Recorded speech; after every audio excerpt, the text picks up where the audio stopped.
And welcome to Technology Tap. This is Professor JRod. On this episode, we're going to talk about public and private IP address. Let's get into it.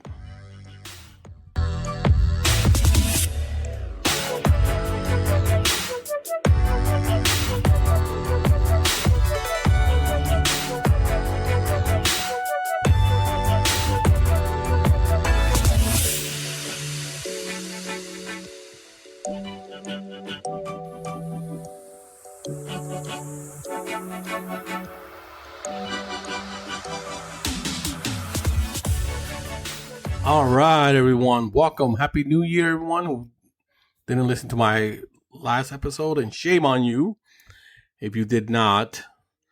Right? We're going to talk about public and private IP addresses. Before we get into that, let's do a little bit housekeeping. One of the things I wanted to tell you guys, remind you guys that I'm on TikTok now.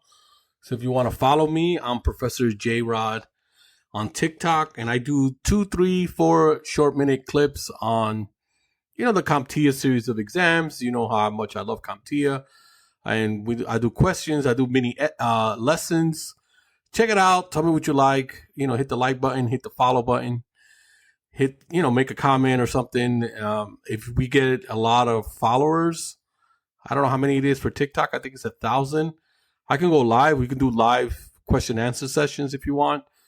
We can do a lot. I'm finally, thanks to my students who have been encouraging me to go to TikTok, and I've been blowing them off, and I decided to take the plunge over the Christmas break. So let's do it. Follow me on TikTok, Professor JRod.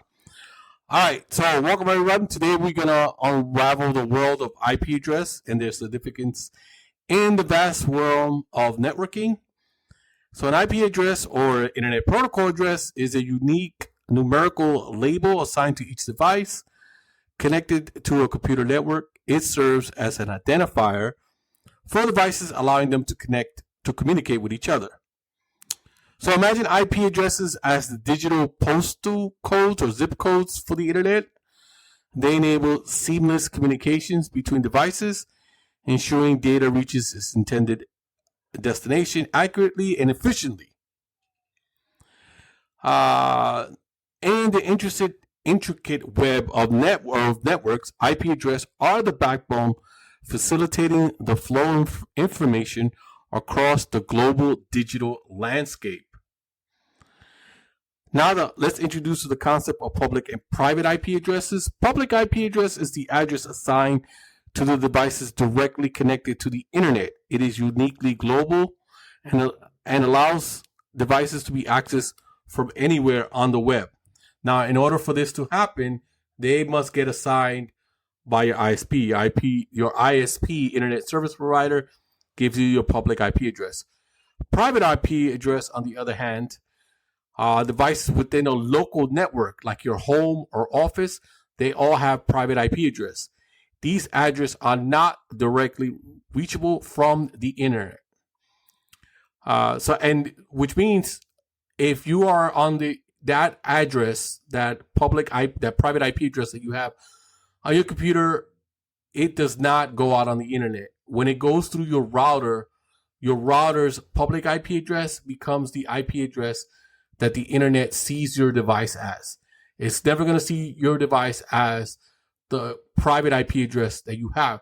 This is why there's always an issue when somebody is doing things on, let's say, like a coffee shop where everything is free and there's free Wi-Fi. It becomes a little bit, hard for people to find out who's doing what, right? I mean, you can do it by the MAC address, and there's different other ways, but if you just go one and done, it's going to be hard to find that person on that particular day.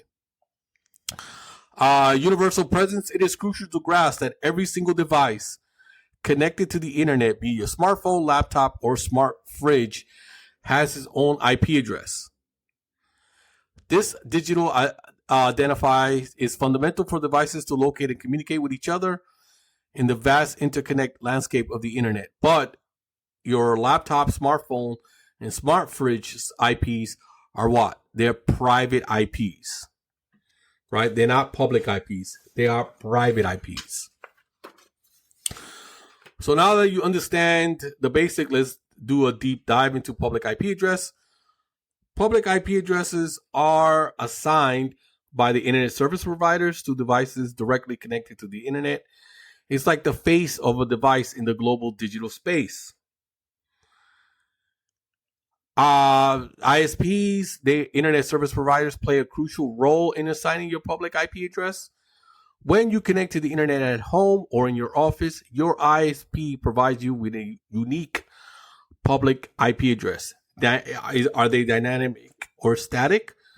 IP address can be dynamic, changing each time you connect, or static, permanent. This depends on your ISP policies and your subscription plan. Well, most ISPs, you will have the same public IP address always, but they are dynamic, which means if you unplug your router overnight, when you plug it in the next day, you're probably going to get a different public IP address. Most likely. So global uniqueness, public IP must be globally unique. Imagine it as a phone number. You don't want two devices on the internet having the same phone number. Again, that's for public IP addresses, right? Public IP addresses cannot be the same. Two people cannot have the same public IP address. Can they have the same private IP address? Yes, as long as they're on different networks, they can, right? For example, all of us at home, we can type on our browser 192.168.1.1 and we will get our router admin page, right? So we each have the same IP address, and that's okay because it's private. It's within our own network. But you cannot have two people in your house, so now that IP address is assigned to your router, I cannot assign that IP address to a device, 192.168.1.1, right? With the transitioning to IPv6, which I don't know when that's going to happen, which offers an astronomical large number of unique address, the challenge of running out of a unique public IP address is already squashed with IPv6. But we don't know if every device with IPv6 ever comes out, and that's going to be a big change in IT. Whatever each device is going to get its own public IP, or are we still going to keep the public private IP? If we're still going to keep the same thing, I mean, why change? That's my whole thing. Web servers, one of the primary use case in hosting web servers. Public IPs allow users from anywhere on the internet to access websites hosted on the servers. That is correct. So if you have a website at home, you're not going to be able to have people go into your website. And I mean physically in your home. Not that you created it at home and it's stored on the cloud somewhere. That is the service physically in your house. In order for people to access it, you have to ask your ISP for a different public IP for that particular server, and you're going to pay a lot of money for that. Public facing server, any service that needs to be accessible globally, such as online gaming service, video streaming services, or remote access, relies on public IP address. So let's take an example of web hosting. When you visit a website, the web server's public IP address is what allows you to connect to it over the internet. DNS translates the domain name to the associated public IP address, directing your request to the connected server. So public IP address are gateways to the internet. They enable global connectivity, allowing services and websites to be accessed from anywhere in the world. But also, the public IPs are separated into what they call classful networks.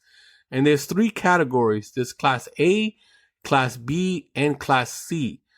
For Class A, the first octave to be a Class A public IP address, it has to start with between 1 and 126.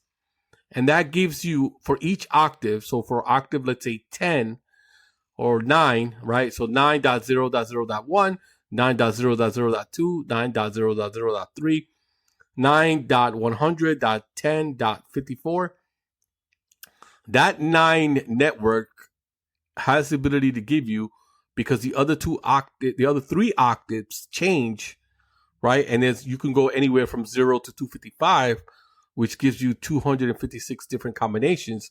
You can get with one IP, the IP address of 9, that starts with 9, over 16.7 million hosts, right? These are owned by ISPs, right? Because one IP will give you 16.7 million hosts. So then you have class B, which is between 128 and 191, which is 65,000. That'll give you 65,000 number of hosts. And why is it different from class A? Well, class B is the first 2 octaves, but it has to start between 128 and 191. So for example, you can have 190.0.0.1, 190.0.0.2, 190.0.100.25, right? 190.0.100.26. So the last 2 octaves change. The first 2 octaves stay the same. So that just gives you 256 different number of octaves or combinations on the last 2 octaves. So it's 256 multiplied by 256. That gives you 65,000 different combinations. And class C is between 192 and 223. And the first 3 octaves stay the same. The last one changes from 0 to 255, gives you 256 different combinations. That's a class C network. So you have class A, class B, and class C for public IPs, right? All right, let's continue. Private IPs.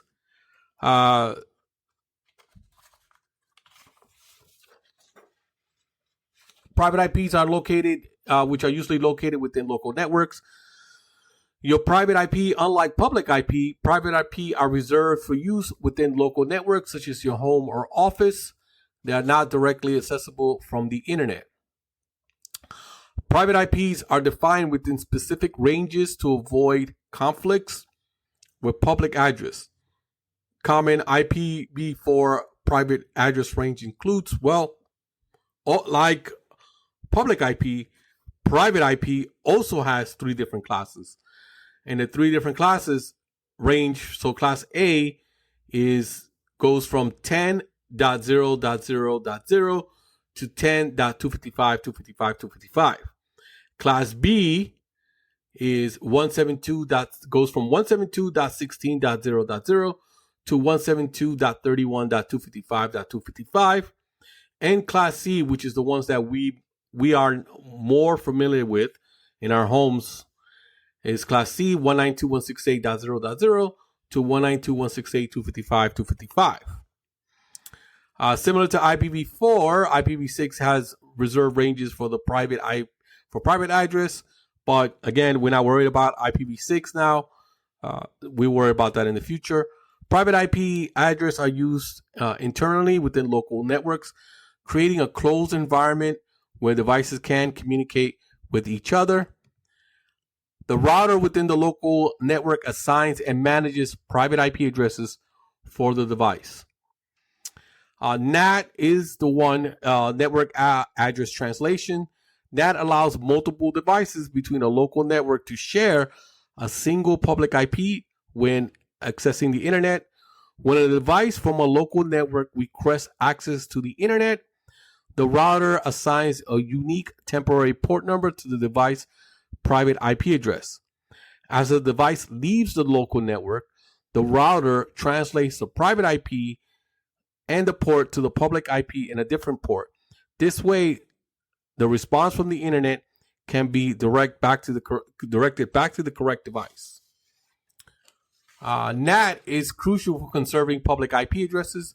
Without NAT, every device in the local network will require a unique IP address, which is not practical given the limited availability of IPv4 addresses. Yeah, we ran out of IP addresses a long time ago, ladies and gentlemen. Nobody thought when the internet first started that we were going to have these little devices that we carry around in our pockets that would have access to the internet, right? Or that every device or every office in the world right, will have access to the internet. Almost every office in the world has access to the internet. Believe this, ladies and gentlemen. There was a time when there was no cable, like not cable TV, no internet cable run on the office. People had to run cable in every office in the world in order to get internet. So imagine that. Imagine that task that had to be done. So I just can't wait till they switch over to IPv6. I want to see what they're going to do. So enhanced security for NAT. NAT acts as a firewall of sorts, as devices within the local network are not directly accessible to the internet unless they go through the router, which then translates, using NAT, translates their private IP addresses to a public IP. So here's an example. Consider a home network. Multiple devices like smartphones, laptops, and smart TVs share a public IP address through NAT while accessing the internet. So every device that goes through your router shares the same IP address going out. So if you go to your computer and you go to the command line, if you don't know how to go to the command line, go to start, run, and type CMD like cash money dollar, hit enter. You're going to see a command line. If you type ipconfig on there, you are going to see your IPv4 address. That's your IP address. That's your private IP address for that particular device that you're using, right? Now, if you want to know what your public IP address, right, all you got to do is open up a browser, right? Go to Google and type, what's my IP address? You hit enter, and then you're going to get your public IP address. That's the address that the internet sees every single one of your devices as the IP as it goes out through your router, right? Every device, your computer, your laptop, your smart TV, everything that goes out on the internet in your house is gonna have that public IP address attached to it. Not the one on the device. It's gonna be that one, the one that's given by the ISP. So NAT ensures seamless connectivity for multiple devices in a local network while utilizing a limited number of public IP address, because it's definitely going to save us with the amount of IP addresses that we already use in the world. This is what we need. So differences between public and private IP, distinctions. Now let's highlight the key differences between public and private. Public IP addresses are globally unique and accessible from the internet, while private IPs are used within closed local network. Security implications of private IP addresses. When it comes to private IP addresses within local network, intranet security, devices communicate within the local network, creating a secure environment. Right. So this enables you to communicate with devices inside your network. Then isolation from the internet. Private IP addresses are not directly reachable from the internet, providing an additional layer of security. Home networks. In a home network scenario, devices, smartphone, laptops, smart TVs share a private IP address range.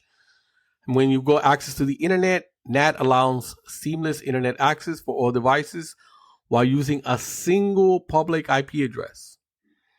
Corporate intranets in the corporate settings, internal communication, departments and teams communicate using private IP addresses.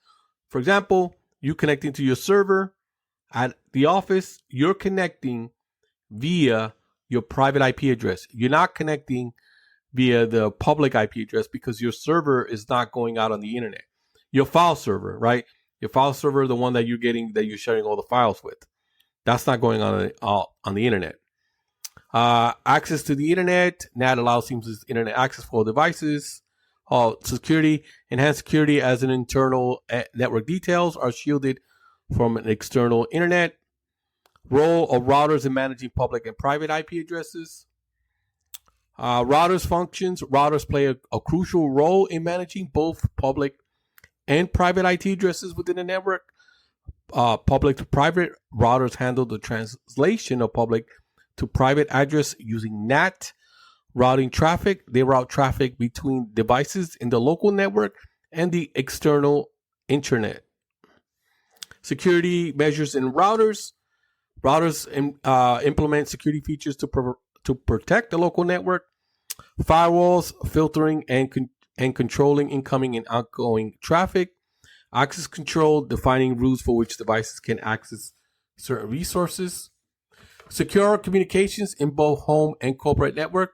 The use of private IP addresses ensure secure communications within the network.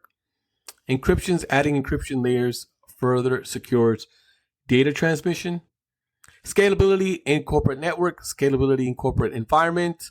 The use of private IP addresses allow for the scalability of the network without needing a vast number of public IP addresses. Efficient resource utilization. Resources can be effectively used within the organization's private space. In summary, understanding the difference between public and private IP address is crucial for designing secure and efficient networks. So that's what it's very important, both public and private. It's a very easy. It's not a topic that is very hard. One of the things that I failed to mention is what happens if you don't get an IP address, right? You may see if you ever do an IP config, let's say you're not getting access to the internet and you do an IP config on your computer and you get an IP address that starts with 169.254, right? The last two octaves don't really mean, whatever it has, it doesn't really mean anything. But if it starts with 169.254, that's in a PIPA address or automatic private IP addressing, and you will get a PIPA or PIPA, people pronounce it differently, when there's something wrong with whatever device is in charge of giving out IPs. So in your house, if you ever get it at home, it's something wrong with your router. Your router is not giving out the IPs. You may want to reset it. Or if you at work and it's multiple people, key here is multiple people are having a PIPA address, you might want to go. Usually there's a Windows server or some kind of server that is giving out IPs. That is the DHCP server. When that happens, you might want to reset that server. And then once that server is complete, it'll give out the IPs. Now, if it's just one user that this is happening to, and I tell this to everybody who takes any one of my classes, and they might ask you this in an interview question. If they say, hey, you walk in and somebody says, hey, I don't have any internet or any email, and you go to the computer and you type IP config, and you see that they have an IP address of 169.254, how do you fix it?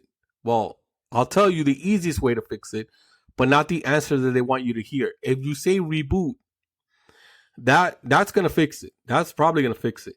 But that's also probably going to fix you to get kicked out of the interview, right? They're going to be like, okay, thank you for coming. It was nice meeting you. And then you're gone, right? What you should say is, well, I'll go to command line on that PC. I'll do ipconfig /release. And then I'll type and then hit enter. And then I'll type ipconfig /renew. And that will give the DORA, what I call DORA handshake. It's the 4-way handshake, and that PC should get a new IP address, right? The PIPA address leaves and is replaced by regular IP. This all has to do with DHCP, which I'm going to do a separate lesson on. I think I did one very superficial in the beginning of doing the podcast, but I'm going to kind of like do a deeper dive on DHCP because this is one of those things that some people don't really understand 100%. And plus it gives you a really, really good idea like how the internet actually works, right? How does this thing work, right? How do I get from A to B? So it's the foundation of the internet. And this, again, all this stuff, it's not networking. This is all A+. This is all that should be taught in your hardware class, in your A+ class, right? Because it is on the CompTIA A+ exam. So you should be able to know it. If you have your teachers who are not teaching it, then they're not really doing a good job, because in hardware they should be going over how do you get an IP address. That's CompTIA 101 right there, guys.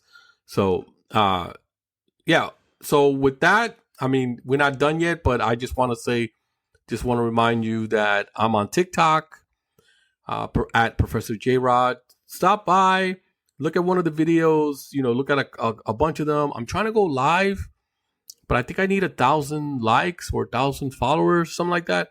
And if I get that, I could do live question answer sessions with you. If you're having issues, with one particular topic, I can explain it. But you need to go on TikTok and follow, like, and all that stuff, because that's the only way I'm going to get my numbers up. So I started a couple of days ago, and I'm kind of stuck at 700 people looking at it. It hasn't gone up from there. I know there's different hashtags and all that. If anybody knows, if anybody's like one of those social media people out there and can give me some tips on how to get more viewers, just email me, Professor JRod, that's JRod, @gmail.com. And shoot me some advice on what I can do to get my views up. Now, I would really appreciate that. I'm not doing this for money, guys. I'm not looking to be a millionaire off of this. But, there's some expenses that occur from doing these podcasts. I pay money for equipment and stuff like that. So I would like to be reimbursed. So now I'm not trying to make rich or quit my job or anything. I love my job. But, to pay for some of these expenses, and the ability to go to conferences, if I make even enough money for that, I would love to be able to do that. And, take this a little bit, take our little show, abroad and get more notice and get more people to interview and just help you guys, because that's what the goal is with this podcast and now with this TikTok, right? Professor JRod, JRod. Some people spell it JAYROD. No, it's JROD, like the baseball player, A-Rod, right? But if you, want to listen to it, ask questions. I already have people asking me questions on the comment section, which is great. I love going back and forth with you guys, because my ultimate goal is you guys passing and emailing me and telling me that I helped you and that you were able to pass and you got a new job and you got a new career and you're making money and you're helping your family. There's nothing better than that, guys. This is why I do this, just to help you guys, help my students, and wishing that you all succeed, because at the end of the day, guys, this is why we do it, right? We do it for us. We do it for our families. We want to be successful. We want to progress. We want to move up the ladder. We want to change our life and change our families' lives, generational lives, right? And this is how we do it, through education. So that's going to put a ball on it today, guys. Thank you so much for listening. I appreciate each and every one of you. You know that. Until next time.